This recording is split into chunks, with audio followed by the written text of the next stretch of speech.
Well, hello everyone and welcome. Thank you all for being here so much. Welcome today to the Think Differently Reimagining Your Events. My name is Molly Cano. I'm the tourism manager for the city of San Luis Obispo. Today's event is brought to you in partnership between the city's Promotional Coordinating Committee and the SLO Chamber of Commerce. We know that 2020 has dramatically changed the way that so many of you are doing business. And so through today's event, we hope to inspire you in what we're now calling this new normal. Additionally, we wanted to make sure you were all aware that the PCC through the city of San Luis Obispo is currently providing up to 40 grants, the grants of about $2,500. They'll be provided this year from now until June to nonprofits in the city of San Luis Obispo. We will drop the link in order for you to apply in the chat, and we'll also include it in the recap email at the close of the session today. So thank you all so much for being here. We have a great program in store for you this afternoon, and we hope that you will have some helpful takeaways for your organization from the interesting things you learned today. So now I'd like to introduce our fabulous moderator, Amber Karson. Amber's 20-year career in event planning has taken her across the US and all around the globe. She offers a unique perspective to event planning, having started her career as an in-house corporate event planner and now as an entrepreneur and an independent event planner. Together with her twin sister, she launched Karson Butler Events in 2008. Serving her distinguished clientele in the social, corporate, and incentive travel and agritourism sectors. Amber has appeared on the Today Show and in publications such as the Washington Post, Martha Stewart Weddings, The Knot, Inside Weddings, and more. Amber earned her Certified Meeting Professional credentials in 2007, one of the highest honors in the meeting and special events industry. Thanks for being here, Amber. Well, thank you so much, Molly, for having me. I'm excited to chat about all things events today to the wonderful audience. I know we have a lot of different types of organizations that are joining in on Zoom land, so thank you all for your time. I've gathered quite a few friends here to help in our discussions. We have a really great panel. I'm going to start with introductions. So Megan, I'd love to say hello to you first. Megan Henshall joined Google in April of 2019 as the Global Events Account Manager in Real Estate and Workplace Services. She works closely with product areas to understand how events drive business and build communities across Google. Prior to taking on her current role, she spent more than 12 years designing, planning, and executing corporate marketing, recruiting, learning development, and incentive events. She's a strategist, an experienced enthusiast, a helper, a fixer, a podcast and documentary lover, and a mom to 2-year-old Otis. So thank you, Megan, for being here today. Hi, everyone. I'm so thrilled to be here. Really honored to spend some time with you today, and thanks for having me. Thank you, Megan. Next up, I have Troy Williams from Simply Troy. After Troy had a rewarding career for 14 plus years at Warner Brothers, he successfully launched Simply Troy Lifestyle and Events, creating incredibly personalized events and branding experiences for celebrity, corporate, charity, and social clients. He's been named multiple times as one of the most influential event professionals by BizBash magazine, Best Wedding Planner in the World by Harper's and Brides, and we just got the honor of Martha Stewart naming him as one of the top planners in the world as well. His strong background in public relations and marketing and brand partnerships are a unique bonus to his tasteful and thoughtful event design skills. He's currently incorporating multiple different lifestyle design projects into his brand, like his Hallmark signature greeting card line, curating custom gift boxes for virtual events, and just designing different types of sets and decorating for film entertainment projects like the recently aired Disney Holiday Sing-Along, which you hopefully saw, I think just last week on ABC. So thank you, Troy. It's an honor to have you here with us today. Hi, everyone. I'm super excited to be here. Thank you. Next up, I have Mark Perry from Freestyle Event Services. He's the co-founder and president of Freestyle. He has a Bachelor of Arts degree in communications with an emphasis on public relations and a minor in marketing. Started out as a small DJ company through college. It's grown over the past 20 years to become a leading and influential force in the event production industry. Both Troy and I use Mark all the time in the events that we plan around the country here. He has offices in Bakersfield and San Luis Obispo and Los Angeles, and his reach has extended across the nation to Mexico and Canada even. More recently, Freestyle's really pivoted into shape the event production in this growing event virtual space. His notable clients include the White House, Nike, and L'Oreal, as well as celebrity clients such as Chelsea Handler, Snoop Dogg, and Eva Longoria. So thank you, Mark, for being here. My pleasure. Thank you for having me. Looking forward to sharing some insight as to how we can continue to thrive in a virtual world and beyond. Perfect. So next up is Josh Rodman with Harbinger. He's the executive director of Harbinger, which is an experiential marketing and event management agency based in Washington, D.C. Harbinger's base in Washington, D.C. has built a strong reputation among political organizations from the White House to international diplomatic missions, as well as with corporations, nonprofits, and international brands. Josh has a background in finance and accounting. It's provided him with an advantage in the events industry. As an accountant, he has become the numbers guy, which has really helped him when he's on site managing events, especially for many of these political events that have very tight deadlines and strict budgets. So thank you, Josh, for being here as well. Hi, everyone. It's an absolute pleasure to be here today. Thank you. Well, thank you. Well, that's our amazing panel. So let's dive in and really kind of talk about what we've been dealing with here. So events, as we know it, are never going to look the same. And all the panelists here can agree on that. I know we've all had to pivot incredibly. We know that the events that we used to plan are probably never going to come back and look exactly the same. So how are we reimagining events? And that's what our goal is today, is hopefully to inspire you, to give you a little bit of best practices, and really help you just to think differently about the own events that you are planning, or your organization, your nonprofit, how you guys can maybe just think a little differently by the end of this panel. So my first question I'm going to throw out to the panelists today is, tell me maybe about a case study or an example of how you have successfully pivoted one or two of your events in this kind of new normal. If you could show us, maybe talk to us about how you are incorporating maybe hybrid events or this shift into passive events. So let's start, Megan, with you, if you don't mind. Maybe tell me a little bit about some of the things you're working on at Google. Sure. So my role is a little different than some of the other panelists. We have a global team that do more than 60,000 events annually across Google globally. So my team's been spending a lot of time pivoting our in-person event services, programs, and products into digital first and hybrid, and really translating those skill sets. And they do translate. We've spent a lot of time upskilling our team and the Googler community. We developed a digital event learning series in late April, which was a 7-part series to really help people speak the language of digital events, understand the taxonomy, and also understand how to do what matters well in a digital context, which isn't as hard as it seems if you're new to digital. All of those resources are going to be available to all of you via the Chamber of Commerce. So be sure to check those links out once you get the post-event communications. But definitely have spent a lot of time doing design labs and hackathons with both thought leaders internally at Google, but also thought leaders externally, and are now aggregating sort of all of those learnings to build a new strategic framework for the future of events at Google. Because I completely agree, Amber, like we are not going back to sort of the way things were pre-2020. And we sort of have a really cool opportunity to completely reimagine how we deliver experiences in a post-COVID world. Well, thank you. So we're excited to get some of those resources out to our members and everyone on the call today. So thank you very much.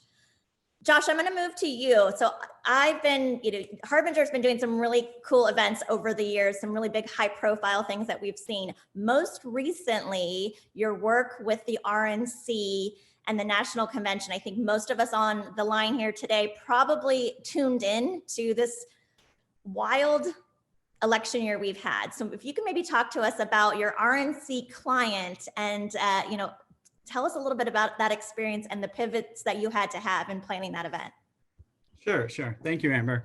I would say it looked a little bleak for a while, right? I mean, we had worked at the beginning of 2020 and 2019 to land these huge bids. We were working on the G7 summit, and then in 1 week in March, every single event was canceled.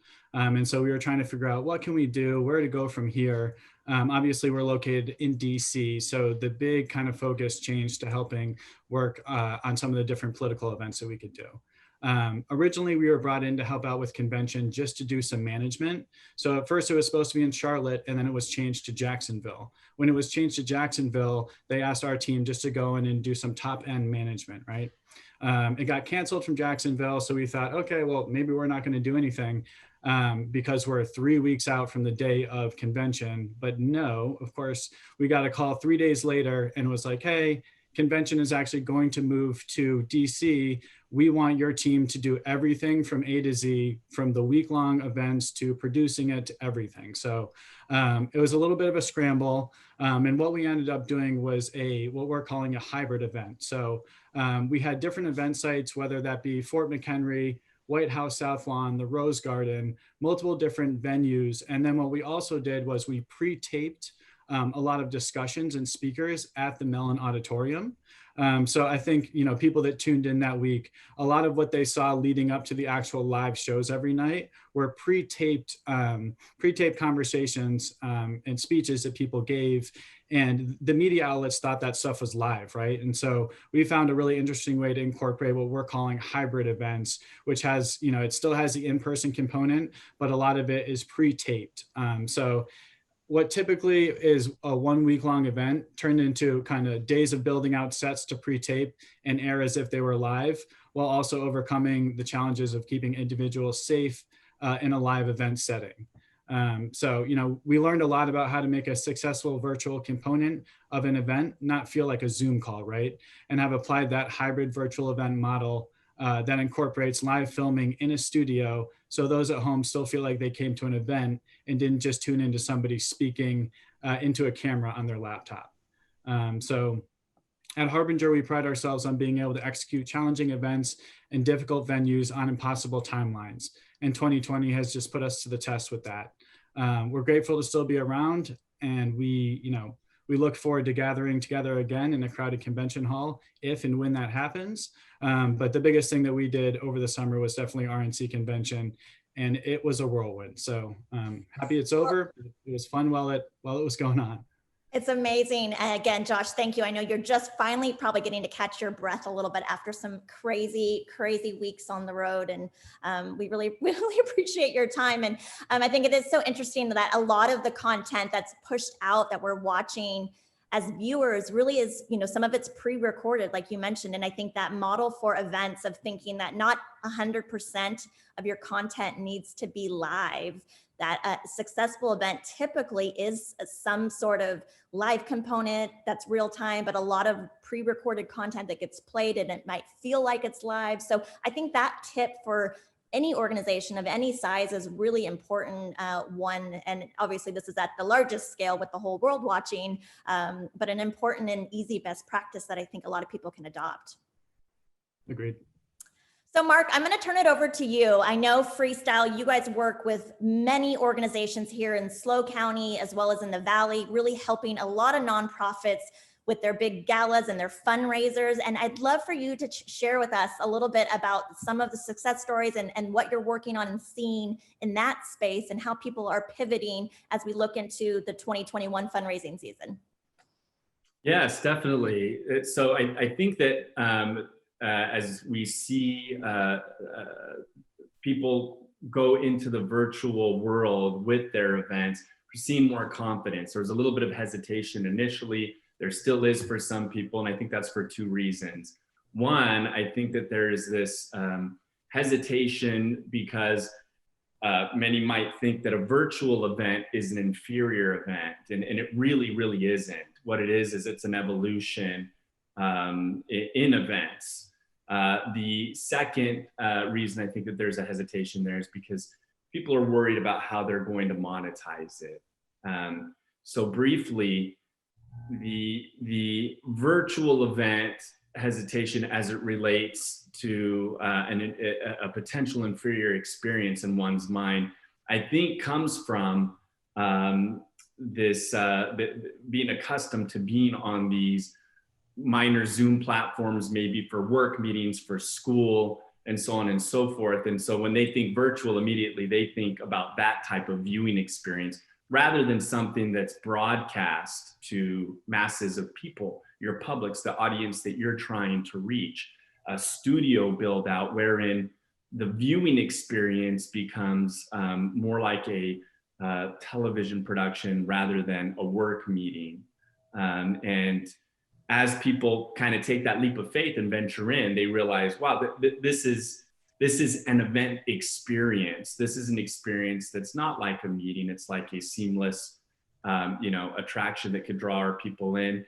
And as far as monetizing that, what 100% of our clients have realized, those that are in the nonprofit sector, is that the opportunities for monetization have actually increased because you're reaching a wider scale of people, and people that want to support and donate to your cause are still interested. You're just getting more of those eyes on your event. And so we're quelching that hesitation as we're bringing these productions mainstream. And we're excited to see where it goes. Even if, our future comes back in some sort of a way, it'll never be the same again. I think that we're adding opportunities by creating hybrid situations rather than going back to one way or going into a completely different direction. I think that's so true. I think that the adoption of technology, especially in the fundraising space, you're now able to reach those donors that maybe were never going to be able to travel into town for your event because maybe they had a date conflict, or maybe they just are not going to feel comfortable traveling for a few years. And we're still able to reach those donors that maybe do want to give and support an organization but might not feel comfortable for a while coming back to an in-person event. So, I'm for the events I'm involved in too, I know this hybrid is never going to probably go away, and it's, I think, going to be a real big benefit. And the fundraising potential, the technology that's out there, especially kind of in the auction space, which I know a lot of our viewers on the call today are in, is incredible. And I think the numbers are supporting the early numbers that we're seeing at the end of 2020 is that many nonprofits were actually raising more money than they even had in their traditional events. And so it may cost a little bit of money to put some money into kind of a production, but you'll maybe, make that twofold, tenfold, hopefully, in the future. So thanks, Mark. I'm going to switch gears to Troy. Troy, you've been doing some creative pivoting in your space, and I would love for you to kind of talk us through a little bit about kind of reimagining the traditional party, the traditional entertaining experience for events. And tell me a little bit about you're doing that on both the social side and with some of your corporate clients. Well, you know what? Safety is always key for me, for all of us, and how we are navigating events nowadays. You should always be putting people's safety first. Always, every single step along the way, whether you're doing fun fashion masks or however you're doing things, your branded moment with sanitizers, all of that is a safety.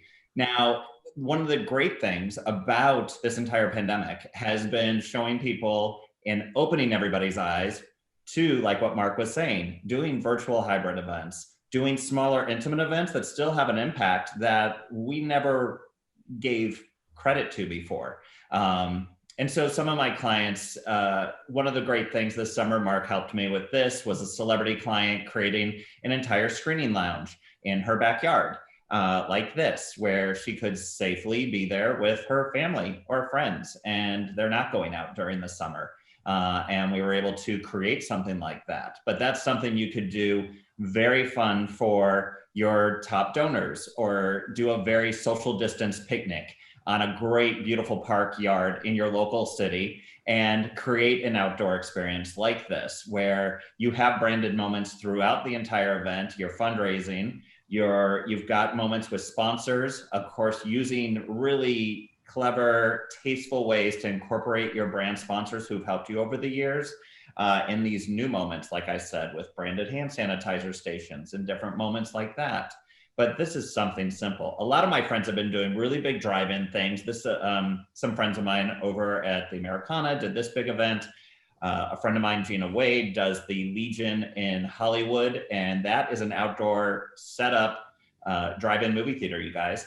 And what's great about these experiences are you can create a whole moment that night, whether it's a concert, a special VIP person, and people drive up, they have a great experience like this. It's safe.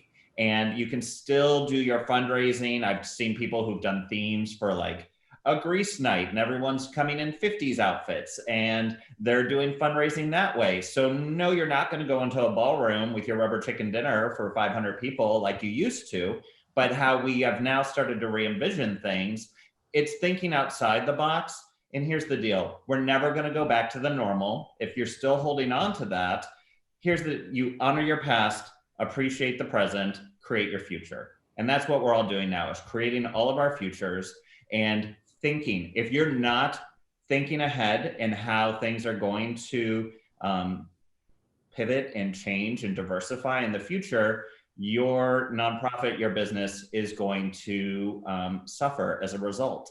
So right now, always honor where you were.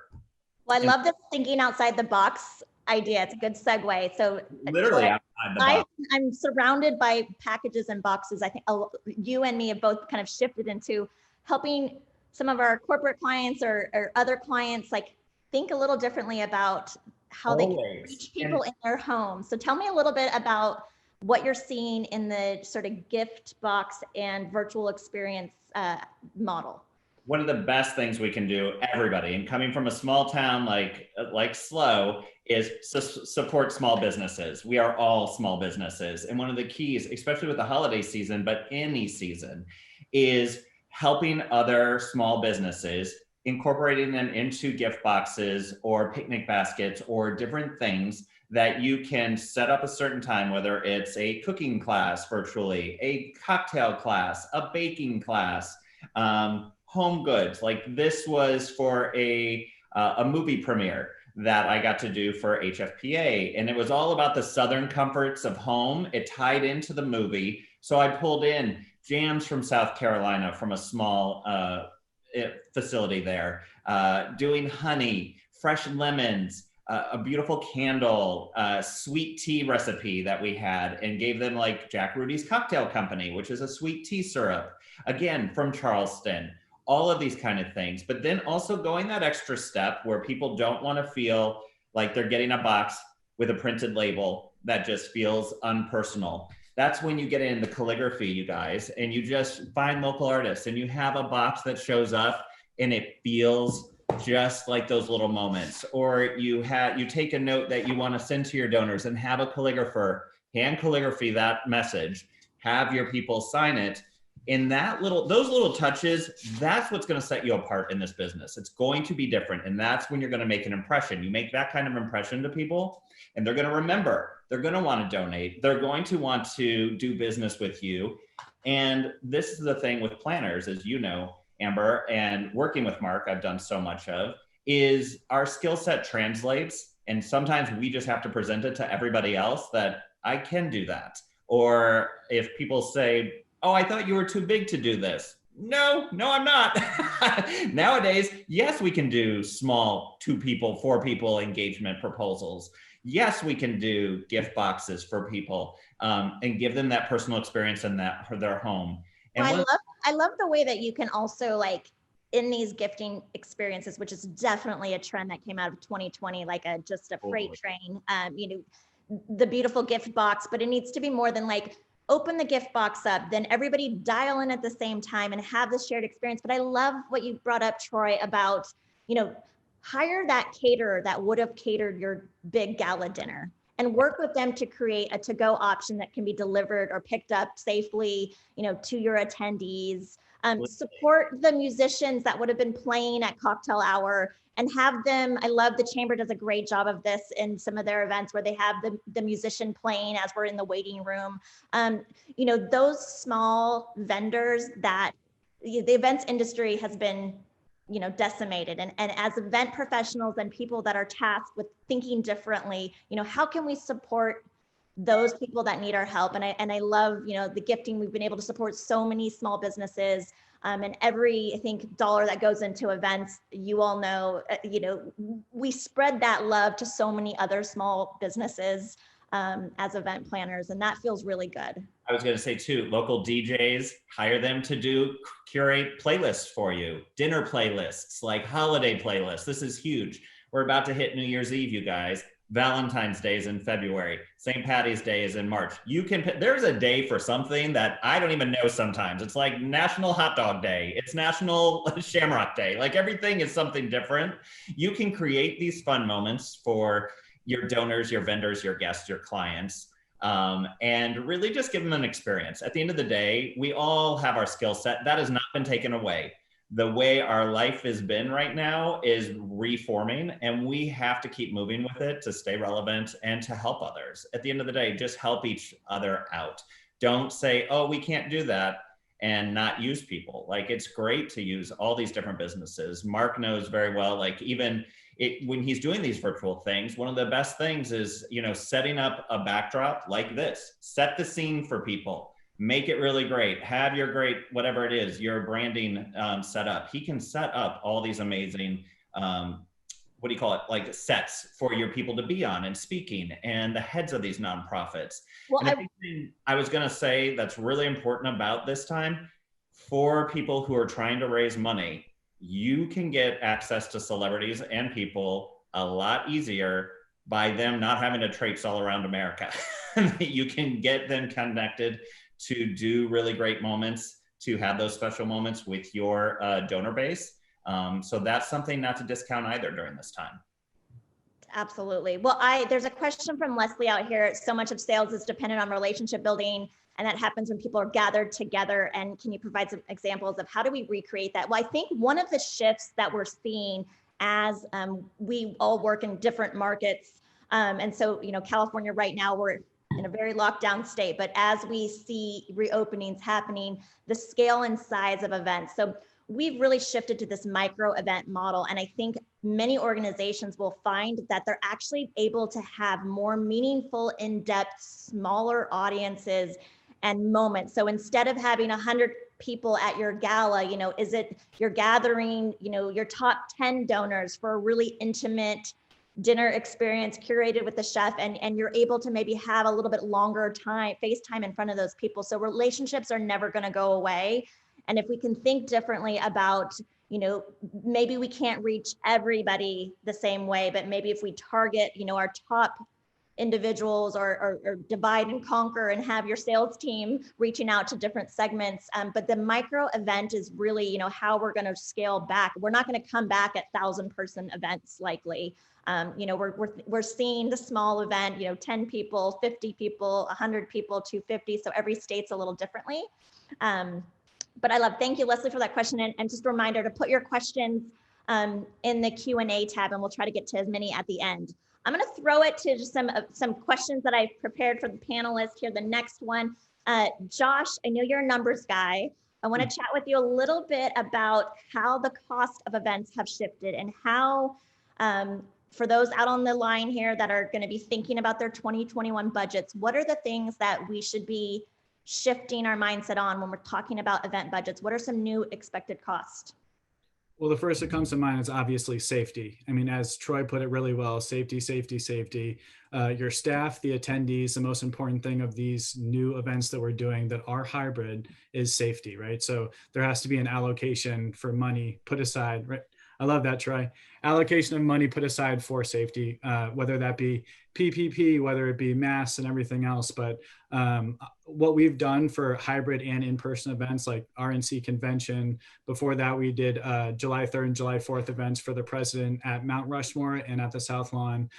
We were building out for maybe 3 weeks before that. So we had to rapid test people every day, all of our staff, and that can get pretty expensive, you know. And then also we had what you would normally see in how they clean ER rooms. They come in and they spray down these ER rooms with chemicals, and they kill all viruses for 24 hours, right? So we had people spraying our event sites multiple times a day. We had, you know, if you would normally have a cleaning crew clean twice a day, we had them cleaning every 30 minutes. So I have to stress that you really need to allocate a good amount of money for safety, because attendees, staff, when everyone comes in, they're not going to want to walk through that door unless they see that you have all the safety precautions down. And so it just helps to kind of relax everybody when they see people going around and spraying these chemicals that, you know, that kill all viruses for 24 hours. So there has to be, you know, a major allocation of funds set aside for actual, you know, safety and cleaning. I think on a basic level, like we had, you know, gosh, right as things were starting to shut down in March, which just seems wild now to think back then, but, you know, having, you know, a bathroom attendant that's literally wiping the handle for every single event. Like there should probably be no events ever again that don't have a dedicated line item for something as simple as like a restroom attendant. That's, you want that visual. It used to be in event planning, we don't want any guests to see the housekeeping stuff. Right. We want to get that all done and it's perfect. Now there's almost like a visual. We want to show that every, you know, 15 minutes we're having those restrooms serviced and that we have somebody stationed on the door handle duty.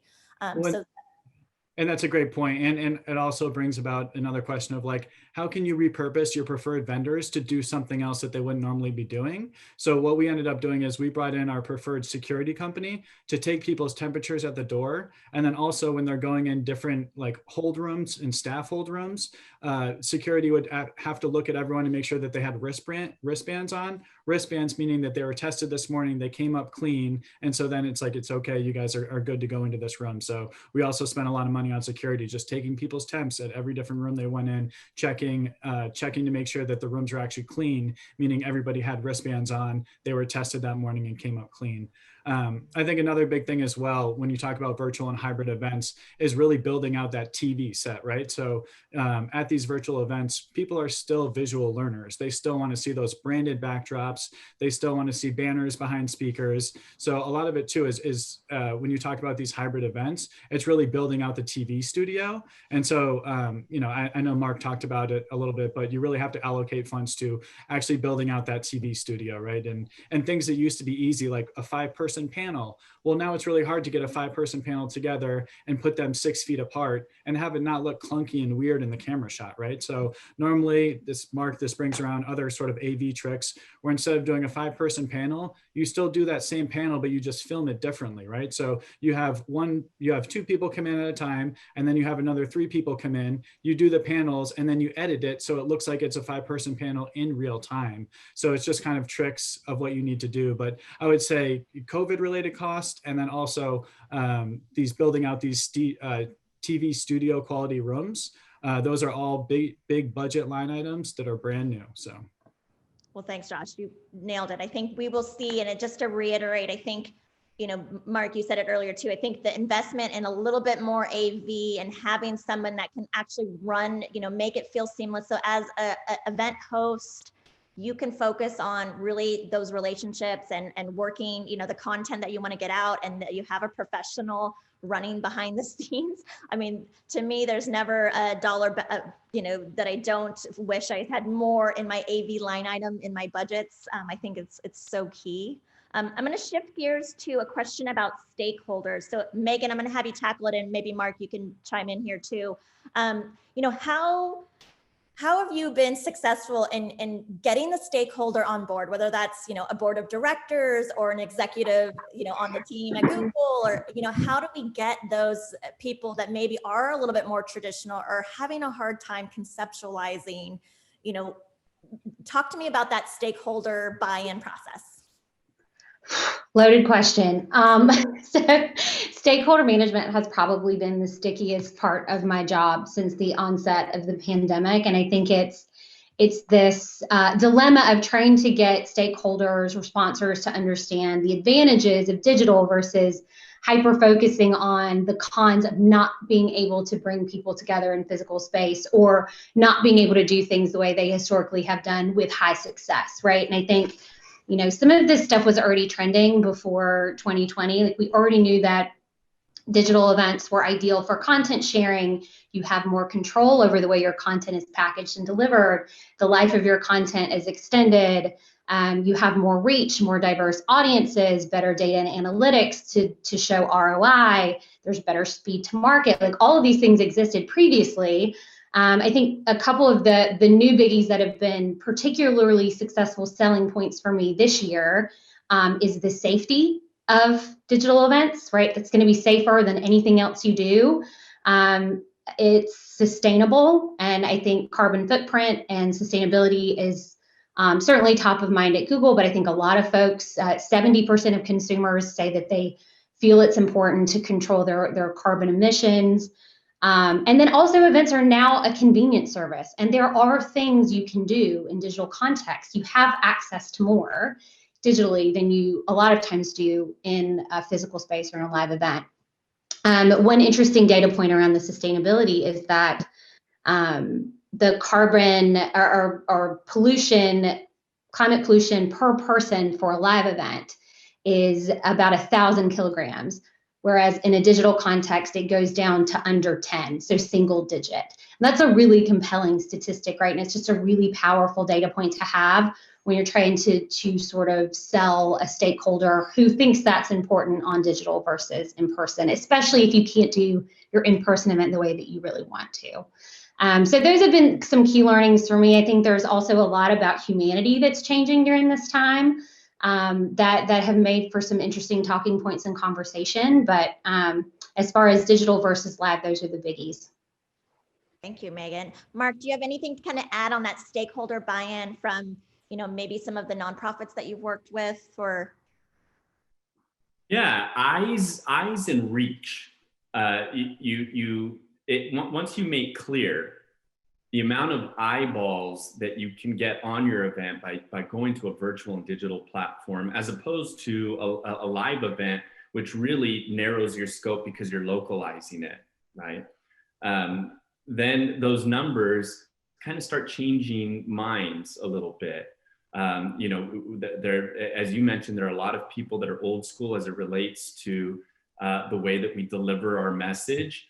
But you know, once you start qualifying by going over, okay, how many people are looking at their Instagram feed a day, and how many times a day, and how many people are, you know, tuning in to some of their favorite content, whether it be for entertainment or for learning purposes digitally. I mean, that's almost everybody. And so taking that initial leap of faith takes a little bit of a nudge in that direction. But once they're in there and they see their own reach based on their own analytics, you know, they start getting excited. And the salesperson in me sometimes has to, you know, use the qualifiers of saying, well, this was the experience of the American Cancer Society. And so then the American Heart Association says, oh, well, if they did it, then, you know, we can do it.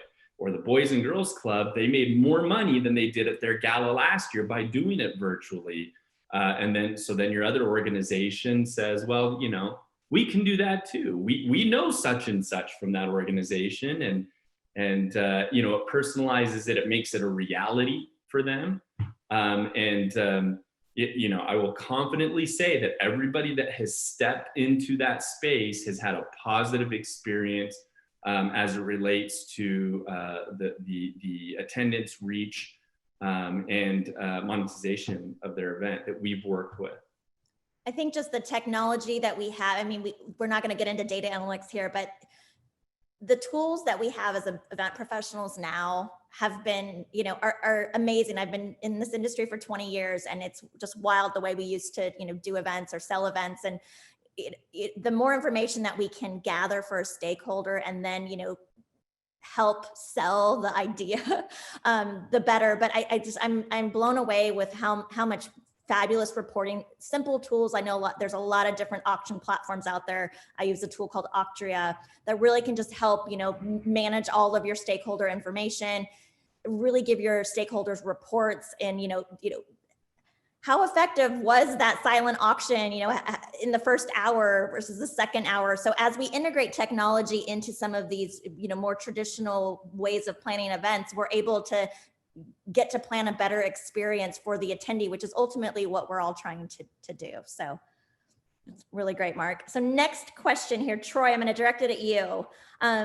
What are some imaginative audience engagement tactics that that you've maybe found successful, that maybe, beyond the Zoom fatigue, just the normal Zoom call? What are some ways, like, how do you keep that audience excited and excited about your virtual content in this world of Zoom fatigue that we have? That, going back to what I said previously, this is the key is not to make it feel like they're stuck on another work call or their kids' virtual learning. Because if you're a parent out there, you're, by the end of the day, to do something, you're like, I don't want to look at the screen again. But if you're making it visually interesting and you're interactive, having stuff to do, that's, going like what Josh had said before, when you're thinking about your line items in your budget, remember, you're now not decoring out a ballroom for 500 with tables and linens and chairs and catering and all that. So repurpose that. You design a backdrop with a Mark or a Josh or whoever your local companies are around the country, wherever you're looking. Always make sure they know how to run a show and your logistics and be on point with that, and not just, yes, we can do AV. Yes, we do sound. That's not the key. That's one of the main questions you need to ask, is someone that knows how to seamlessly and virtually know how to troubleshoot and run a show for you. That being said, working with event planners, we can go in and design the entire set, look at it from a standpoint where you've got really cool backgrounds and shelves and things where you can put in your brand sponsors, product sponsors. It's kind of like being in a movie where you'll be like, oh, Brad Pitt's drinking Diet Coke over there in that scene of Meet Joe Black. And you're like, okay, Diet Coke paid a lot of money for that to be in that scene, because it knows what kind of reach you're doing. So and like you said, the analytics, I'll let you speak on that. I like those tools where, and for Google, Megan too, I know that ROIs is very important in this field. We can make it look pretty and great, but from a marketing standpoint, like what Mark said, you want to be able to make sure people are getting the return on their values. So having those moments with the boxes coming to their house, like I said, baking is really super fun because you're doing spatulas and cookie things that transport easily and safely. Food situations are really fun if you're having different food companies, those caterers, working with local caterers and restaurants to come up with a really cool jams and jellies and honeys or cheeses and meat, all that kind of stuff. Always make sure you know people's dietary restrictions. Also, be very careful with nuts and things like that in this set of this world. Always be thinking. And if you're getting stuff at a wholesaler where you're like, we got a whole bunch of this, sometimes you need to make up labels to make sure that the ingredients are on there so people you're getting will know what's in that.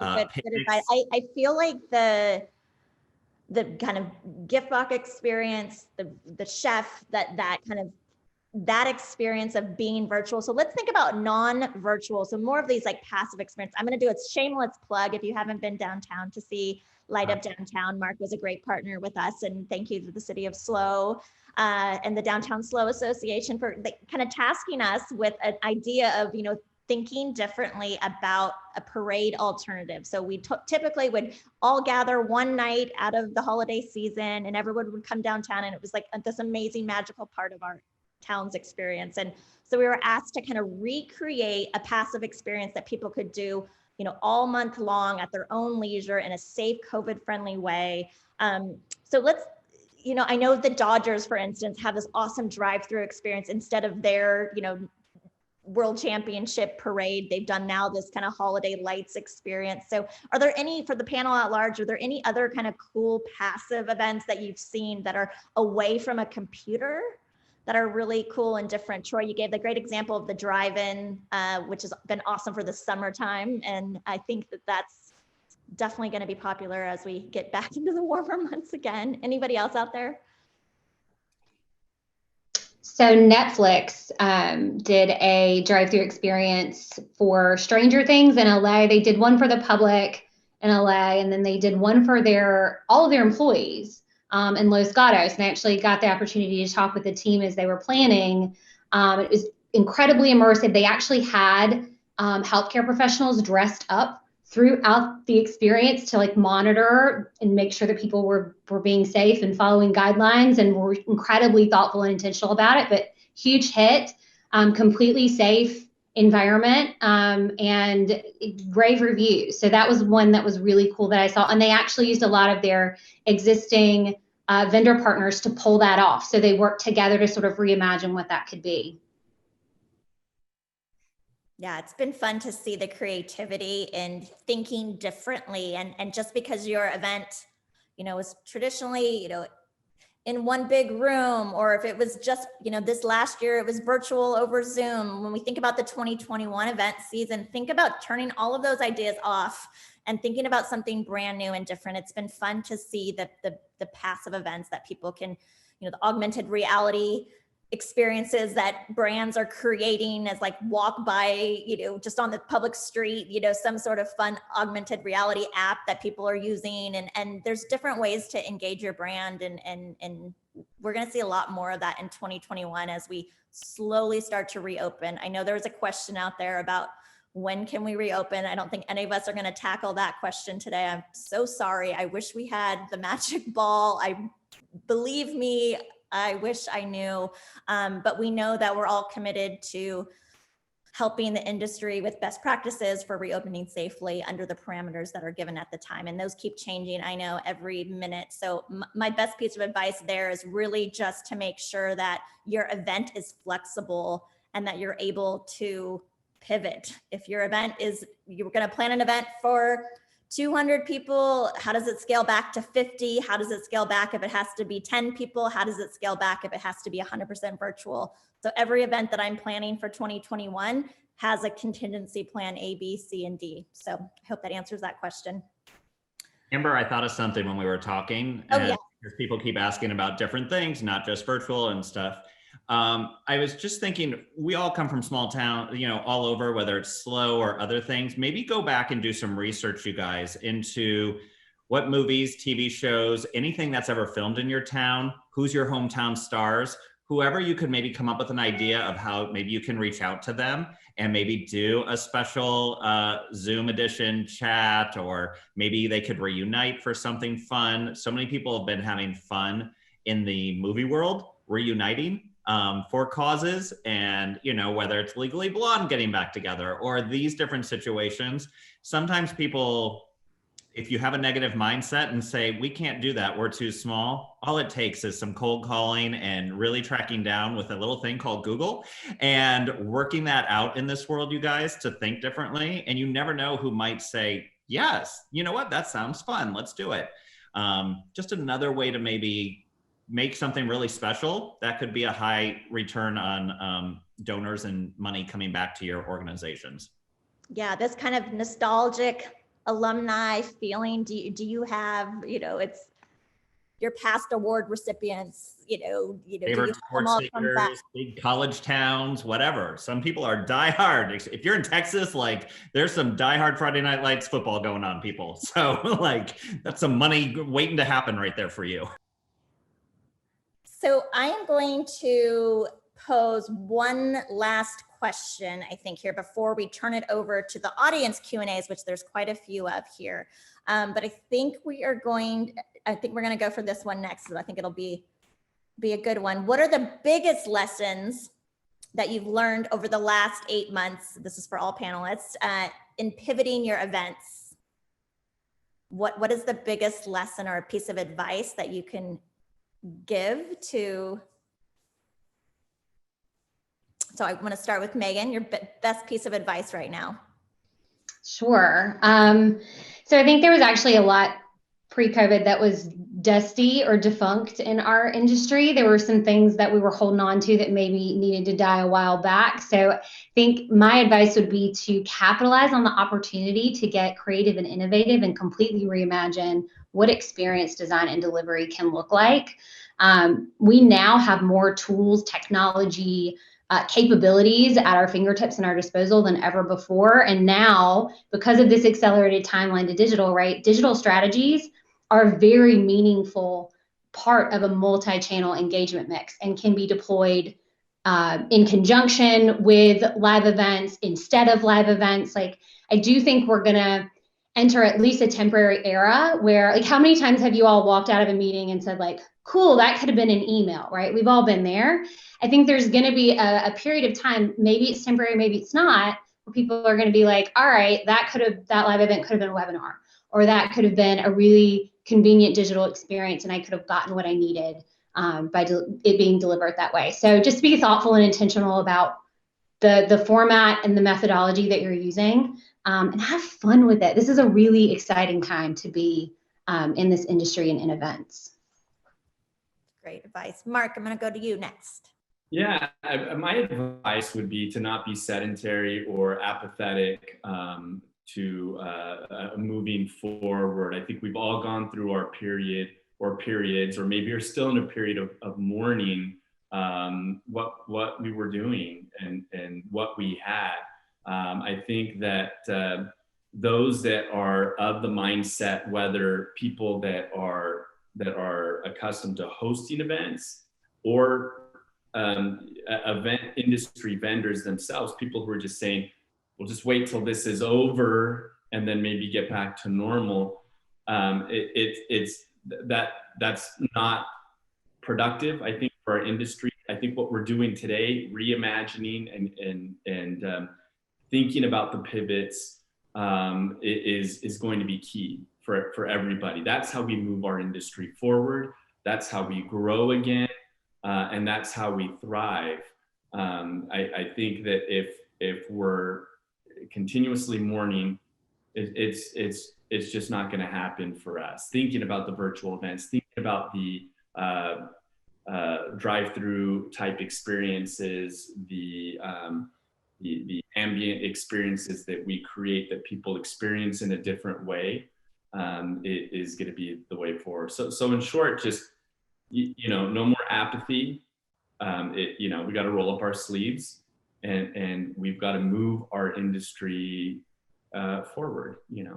That's what we got to do.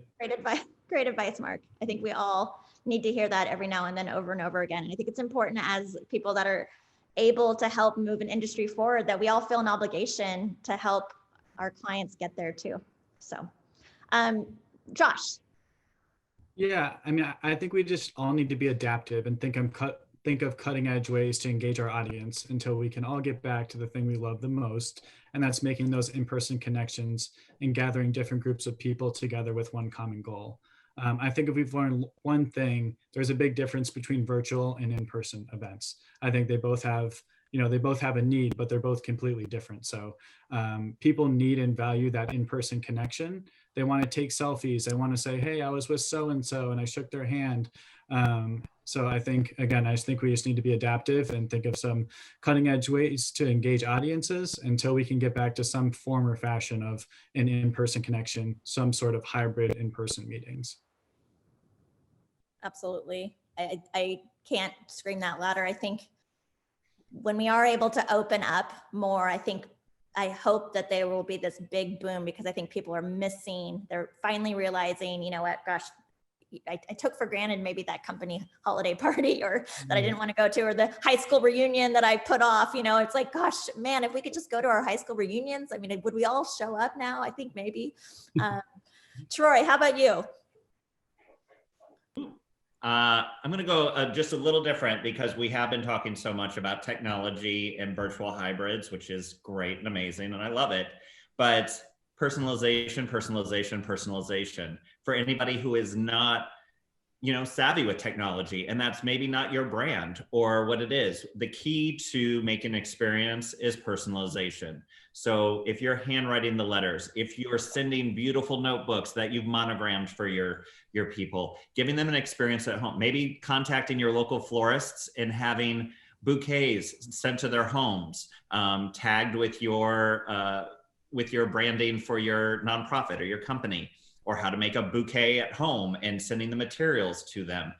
Certain things like this, just where it gives them a feeling. So when they do open it, they spend a longer time on it and they don't just like toss it to the side. Like, give them a gratitude journal, give them different things that you can brand appropriately that engages them, that makes them want to engage more, and the brands that are somewhere different places in the world and that support back to causes you believe in. There's many different ways that you can be helping on many different levels, and personalization, I think, is going to be the kicker that still connects you when you can't have that in-face interaction, and maybe technology is not your thing. So I think that's very important. I think that's great advice, Troy. I'm going to go ahead and answer. I'm going to throw it out to some of our Q&A from the audience, and we encourage you, please list some Q&As in the Q&A chat box below. It says Q&A. So Alex asked us about, since we're in California, there's constant restrictions. It seems that our hands are tied with planning.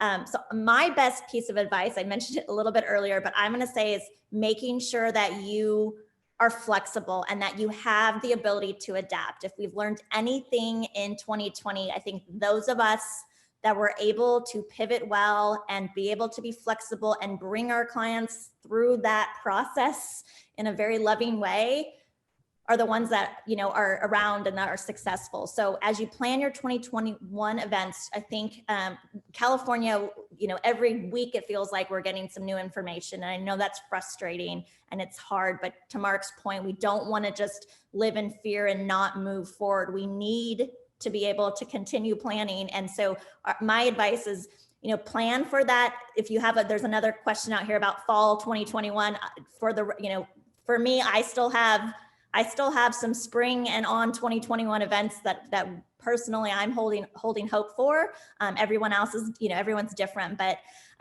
making sure you have those contingency plans so that you can scale. What happens if we can't have it at full capacity? What happens if we need to scale back? And then what happens if we have to move entirely to having something online? But that's how my advice is for approaching it. Another question out here from Elisa. This is a great question. Do you panelists have any advice for event professionals? There's many out on the line that were displaced by the pandemic that now find this gap in their resume regarding virtual events, like what resources, software accreditation programs, what can they do to help make sure that they have the strongest resume when they get back out there and people are starting to hire event professionals again? Megan, maybe you can. Yeah, I can take a stab at this one. So very early on in the pandemic, I actually got my digital event strategist certification. That whole program has changed. And I think a lot of the industry associations that do continuing ed have created more bite-sized content that will allow you to get the specialization that you can put on your resume. It's far more accessible. It's less time intensive. Highly recommend exploring those things. I also think that tap into the events community. I've seen such beautiful, incredible collaboration and partnership across our industry and across multiple disciplines that apply to experiences during this time. And I think maybe that's one of the most, the biggest silver linings coming out of the pandemic is people willing to share, like reach out to people on LinkedIn, reach out to me. I'd be happy to share any of the curriculum that we've developed over the last 9 months. Tap into the industry. You do not have to have all the superpowers. Even the Avengers were a team. And I think if we leverage one another's talents and skill sets, we all succeed. I love right now how I think there's never been a time I am on the advisory council for Cal Poly for the Experience Industry Management Department, and I teach some classes, and I tell my students, like, I know this is a scary time to be venturing out into this, but there's never been a better time to be a sponge and to soak up information. I started my career kind of right after 9/11 happened, and it was a similar time where, like, it's kind of like, gosh, events are never going to look the same. But the lessons that we're learning right now as event professionals are going to set us up to be the successful planner 20 years from now. And everything that I learned then, it helped me, have the strong contracts, have the skills that I was able to help my clients navigate this crazy noise in a pandemic. And so if you're younger out there in your career, I promise it feels crazy now, but you'll thank yourself in 20 years that you've had this hardship to be able to navigate. But so many industry associations, Meeting Professionals International, the Events Industry Coalition, like there's so many free webinars and training classes, and so many organizations have put their content out there for free right now for the year. Things that you would normally have to pay a couple $100s to download and register for. We have had so much love in this industry to help everybody navigate this. And so Elisa, I hope you'll be able to utilize some of those free resources that are out. Definitely. We're all a community here, right? So, I mean, we're all in this event community together. I would ask you I would reach out to a few event companies in your area. I'm sure they'd be willing to help you volunteer or contract you. We've been getting hundreds, every few weeks, and we bring people in, even if it's just volunteering, it's experience that you're putting on your resume. And the one thing I would say is when you do start applying for jobs again, don't think too much into it. No one's going to hold that against you that you were let go during the pandemic. We have people that have been applying over the past 3 or 4 months, and they'll have this whole written dialogue where they talk about this, and I stop them in the middle of them. I'm like, you're in this situation with millions of other Americans. We all understand what's going on right now. No one's going to hold that against you. And if you do find an event company that does hold it against you, you don't want to work there in the first place. So. That's great advice. Here's a question from an anonymous source here. As a destination venue space, how do you suggest attracting non-local clients that would normally have a large networking event? What other options would you suggest to these traveling clients? So anybody want to take that on? As a destination venue space, how do you suggest attracting non-local clients that would normally have a large networking event? Let's answer this question with the parameter that we're a little more open than we are today at this moment. What I'm seeing, and I know all of our friends at Visit California have great statistics and information about, kind of the traveler. And even before this pandemic, there was this surgence of the California road trip and people wanting to take experiences that are a little bit more local instead of getting on a plane and going, having an event in Hawaii. We're going to be seeing a lot more events that are going to stay stateside and not go abroad and international, I think, in the next few years ahead. So locally here in California, San Luis Obispo is like the perfect destination for those that maybe companies that are maybe not going to want to cross state borders, and maybe California companies that are going to want to keep their employees for that board meeting or that sales retreat here in California. I think we're really well positioned in San Luis Obispo to attract some of that business when we open up and we start to open up. I know even just nationally, I think this excitement that we've had about the family road trip to national parks and being an outdoor space, I think that will probably follow in our, Troy, I know, you do a lot in Idaho and Montana, but I definitely see this uptick that's going to follow suit in the events world of the destinations that the leisure traveler's been attracted to. So I was going to say for the destination venues too, think maybe not just like a Josh and Mark creating a background, using your venue as a background where they can come in and film at your destination. That is something you should be thinking about. You might not be holding big events there, but your backdrop can look really amazing. And then it can be like, and tonight's gala is being hosted at the Newberry House, blah, blah, blah, and really showcase your venue that people maybe didn't know about. And that's a great way for people to see, and you can still use your space in that way. Also, think of ways that your venue can be used differently. Fashion designers have turned around and made face masks for health workers around the country.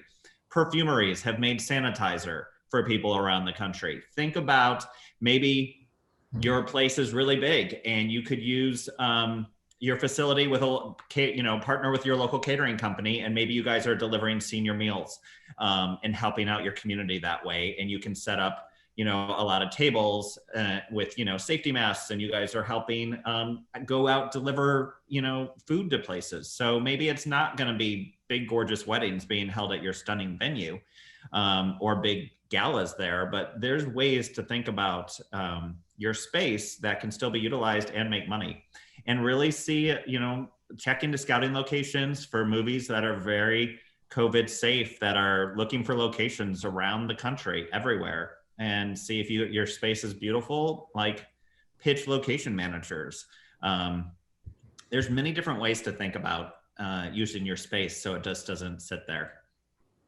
Piggybacking off of what Troy said, I mean, with some of your VIPs or keynote speakers, special guests that you would have at an event that you would normally fly in from somewhere, maybe you take them to the closest destination venue to where they reside. And so then at your event, when you're broadcasting, you're saying, joining us from, Mammoth Mountain is, such and such, and then we switch to them. They speak and say their piece, whether it be live or pre-recorded from that destination. It's an opportunity to utilize various backgrounds. So you're giving a good visual to those that are tuning in virtually from different spaces.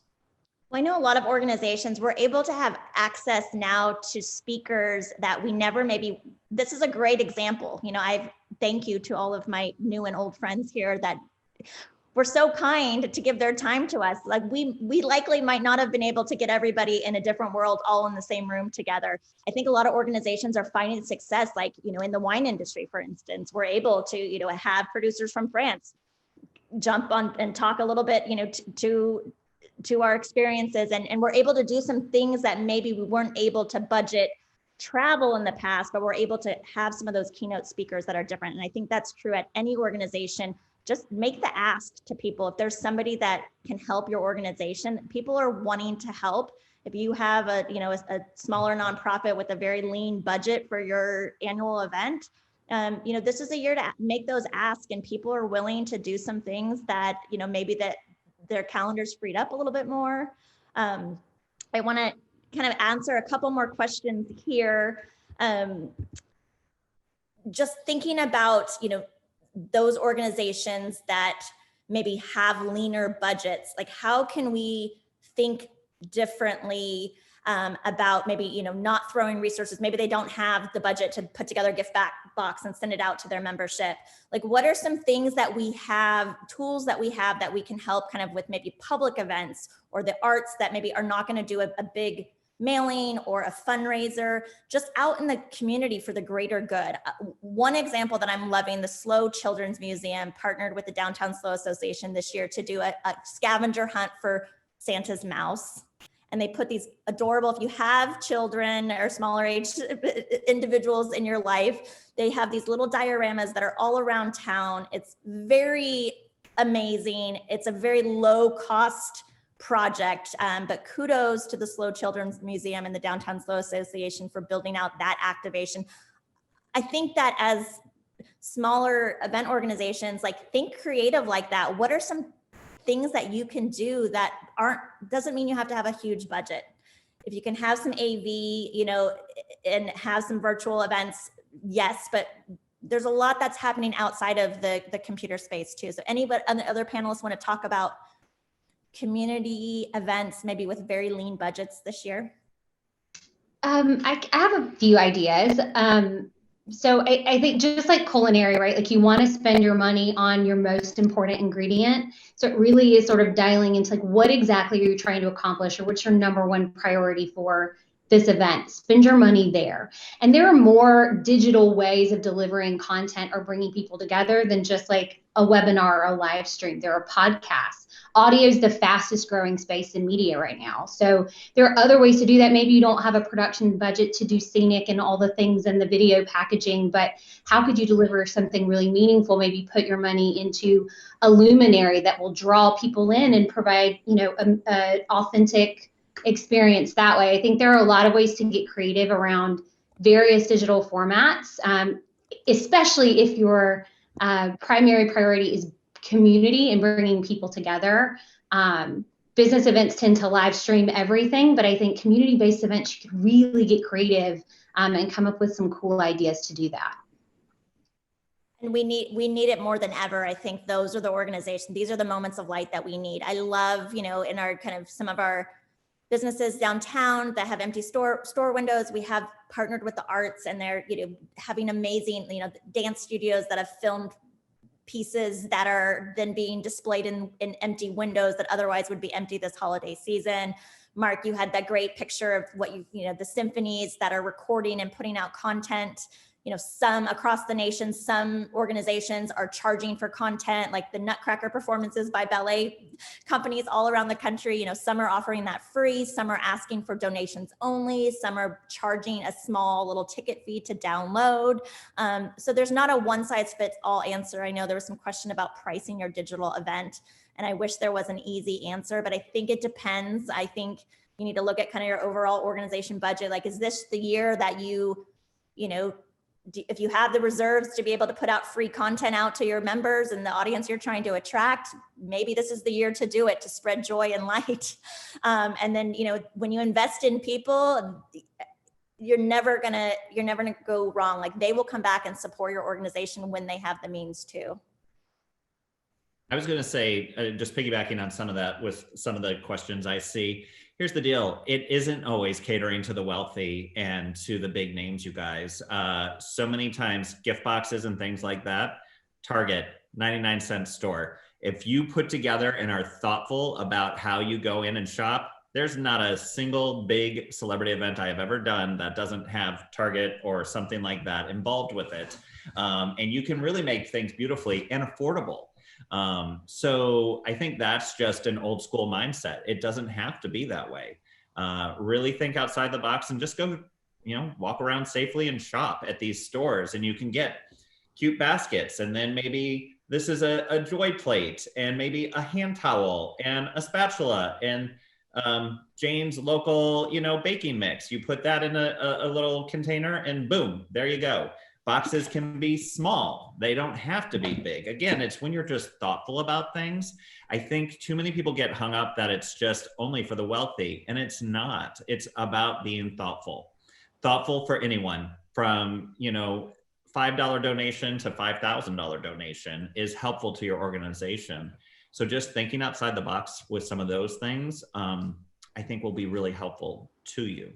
And same thing with the community. All that kind of stuff is great. I love seeing the dance performances on screens, local ones. Nutcracker's a big one right now, you guys. So maybe local dance organizations can put, film the Nutcracker and put it up for people for a week of the holidays. Building community. I love books. On that locally. I'm excited. Yeah, I love books. So maybe you can get, a great book and have, that big author, and do a special, Zoom. Again, that's technology, but simple. Just tune in, watch, here you go. Oh, I want to pay, $15 to see my favorite best-selling book. They're big on doing that right now. That's something fun and different to do. That's affordable, especially if you're a literacy or a children's charity, celebrities reading books, or even your local celebrities, big athletes reading books to kids and filming it, putting it up on YouTube and being like, hey, for $5, you can bedtimes with whoever your favorite athlete is or person. Those are just little, again, passive income, you guys. Money's money, whatever it's going to come, whether you're, midnight at night and you're just sitting there and you want to go donate to someone that you happen to see pop up on Instagram, that money's still going to help your cause. It's just getting out of that fixed mindset of how things used to be and now thinking to the future and differently. And again, throw everything at the wall, you guys. Try it. Nothing's too crazy nowadays. Give yourself an opportunity out there to try something different, and you never know, something might really hit, or you could be the trailblazer that the rest of the event industry follows. And you're not just, following everybody else. That's how this all works. So speaking of kind of event income and money that maybe an organization needs, we know that sponsorship is such a huge part of a lot of different events. There's a question from Angelica here about, engaging and highlighting sponsors specifically. Do we have any creative ideas? Maybe she has an idea of filming a 30-second commercial for top levels, but any other ideas? And I know sponsorship, especially in this kind of hybrid event space, is a huge opportunity. I think that never before have you been able to have some of that sponsorship banners and living live on your event platforms. Like, there's an opportunity in the virtual space to really help, get some sponsors a little bit more viewership than maybe before. So anybody have any thoughts on sponsors and how you can help creatively engage them and highlight them? I'll tackle that one for a little bit there. The digital space is really a heightened opportunity to have your brand or your message seen for a couple of different reasons. I love live events. We all love live events, but at live events, there's a lot to distract us. There's phenomenal food. There are friends that we haven't seen in a long time. Sometimes at a live event, just to get everybody's attention from the podium takes a long time. You're like, hey, everybody, we're going to get started here. But from a digital or virtual perspective, constantly having banners on the screen, doing pre and post sponsorship slides, pre-show, post-show for an hour is big visibility. And other branding opportunities that are on screen for longer periods of time, content that can be played during an event at the appropriate moment. Again, it's all about eyeballs. And once people understand that there are more eyeballs in this type of a virtual situation, it's more enticing. That they realize that it's more valuable to their brand. I would also recommend selling tiered packages to the sponsors. So you can have just, package one, which is just sort of like the banner. Package two, like Mark said, which is showing sort of the logo and even an intro and an outro. And then we've even had people get like a platinum sponsorship, which is where they get their own page and they can play their own video and have like a little half page about what they do. So I would say kind of get creative with sponsorships and what you want people to pay, and even consider offering sort of a tiered structure and let them buy in where they want to be in there. So. That's a great question. So thank you for that thoughtful question and all the thoughtful answers. Sponsors are so important to events, everyone. So we need to make sure we always take care of our sponsors in big ways. I know many events cannot happen without them. I was going to say, before you get off that point, another thing that's really important about sponsors, you guys, be very cognizant of how you present those sponsors. It cannot look like it's nothing but just a banner of sponsors behind you. That's an instant turnoff. Do not make it look like a sponsors threw up all over your backdrop, because people won't connect with that. They will actually be turned off, and it does the opposite. Sometimes less is more. Make sure there's the moments that you have, and those kind of things are more impactful, and they'll remember your brand and your sponsor so much better than, here are 12 different people who did this on a plastic shiny backdrop. That is not going to work at all. So be very.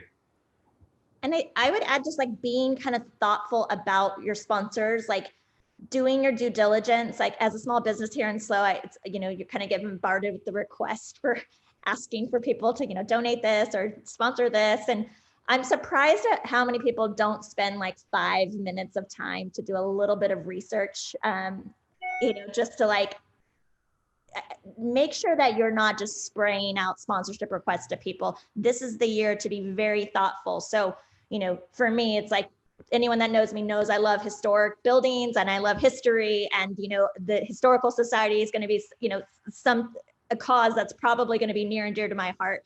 I'm not going to be able to maybe help 10 causes this year, but maybe I can help a couple key ones. So I would say if you've had a long list of sponsors in the past, if you're putting together virtual auctions or whatever, be mindful, think about, who are the ones that have historically helped you year over year over year. Make sure that you're being intentional about your ask this year. Make sure you're just spending a little bit of time to see, is that business hurting? Are they doing okay?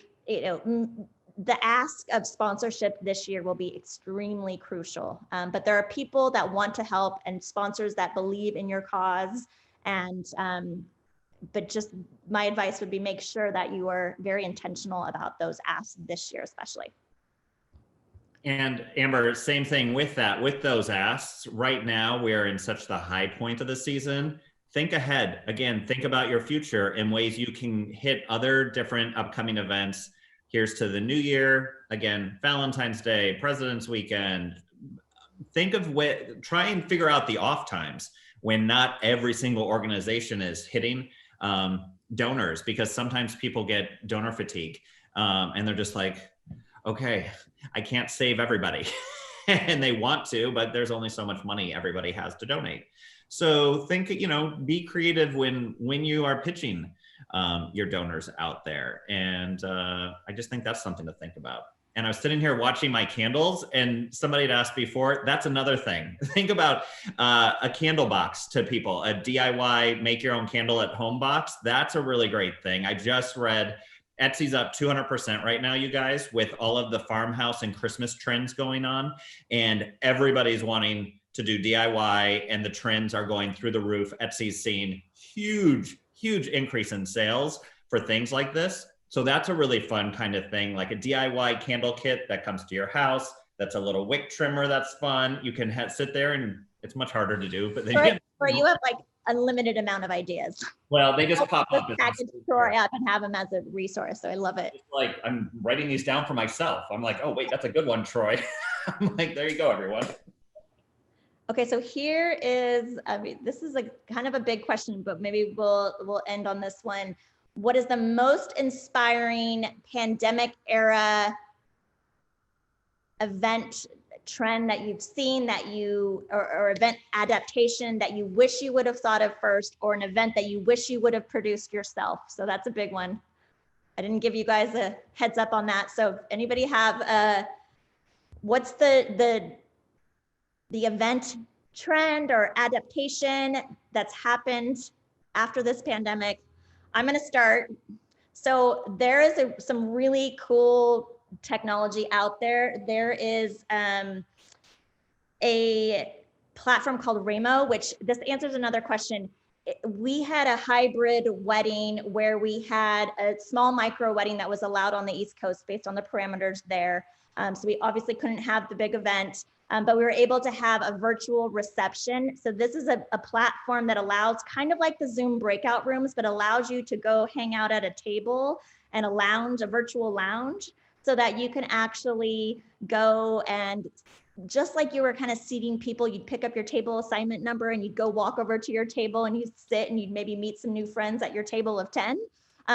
There's an ability to do that kind of virtually. So there's a lot of great new technologies that are coming to market. So I wish I was a tech developer in my perfect world. I would hopefully, thought of some of these things and been a tech person in my new life. Anybody else?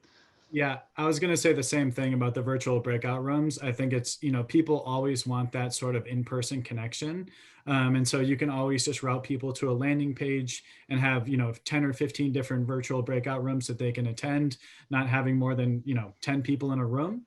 And then you can have VIP speakers that they weren't expecting stop in, every 5 or 10 minutes, and they can meet a VIP or somebody really high up at the organization. And they're still getting that like in-person connection to people, which is what everyone's craving right now during COVID, which we don't have any of. So I feel like what's really been successful at a lot of hybrid and in-person, a lot of hybrid and virtual events are these virtual breakout rooms. And people are starting to get really creative with that technology. And it's really sort of giving people that in-person connection that we're all craving right now. And even there's a question out here about, a lot of organizations that are putting resource fairs together, how do we recreate that experience? So even on a simple platform like Zoom, you're able to pre-assign breakout rooms. So potentially you could have people sign up for the table that they wanted to visit, and then you assign a breakout room to them, and then they could go visit that table. So I know that doesn't exactly solve everything, versus the big trade show format where you're walking around, but there's a lot of actually really innovative stuff in the trade show world where virtual booth build outs. I know, Mark, you've kind of filmed some stuff for some of the big trade shows, and organizations are are really moving the trade show concept to the virtual space. And so I think even on a local level, you know, you could use your breakouts to help kind of solve in the short term. But that space is awesome and doing some cool things. So mine isn't event specific, but we just wrapped up a big research project, internal, external at Google, like focused on events, humanity after 2020, like what is going to resonate, what are appetites going to look like in a post-COVID world. And I keep harping on the 3 C's. So community, co-creation, and choice. So I believe, and data signals, that in a post-2020 world, community is going to be the quantity. That is going to be the value of your event, the driver of your event. People don't want to be passive. They want to be active in their experiences now. They also want a seat at the table. They want to co-create and have autonomy over their experience. So letting them weigh in is going to ensure they have skin in the game and that they stay engaged. And then finally, choice. I think we've been robbed of choice around so many things this year, and people are going to expect us to meet them where they are based on varying risk tolerances, offer an array of options for them to consume content or participate in an event or an experience, and offering them choice and allowing them to do it on their terms, I think is really going to be a key driver for success once we come out of this and the dust settles. Awesome. Well, if does anybody else have any last seconds, I have just a few more words of thanks to each of you for your help and your time today. I hope everyone on the audience feels the same, but this is awesome. I wish I had 3 more hours to spend with you all to pick your brains, and I really appreciate it.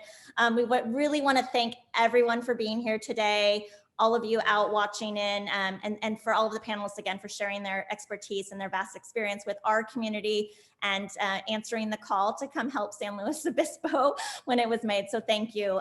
We're going to be sending that recap email out with the recording of this event and some links to materials so that you can revisit this content. A big thanks again to the City of San Luis Obispo's Promotional Coordinating Committee and the San Luis Obispo Chamber of Commerce for putting on this amazing event together and all of their help in organizing all of us today. As a reminder, there's grant funding available from the City of SLO to help you reimagine your event. And to stay tuned for the second part, there's another part of the series, which will be more of a tactical how-to on how to pull off your very own virtual, passive, or hybrid event that the Chamber and the City of San Luis Obispo is putting together in part 2. So thank you to everyone. It's been a pleasure. Reach out to any of us if you have any questions. I know that I speak for everyone that we are happy to be a resource to you.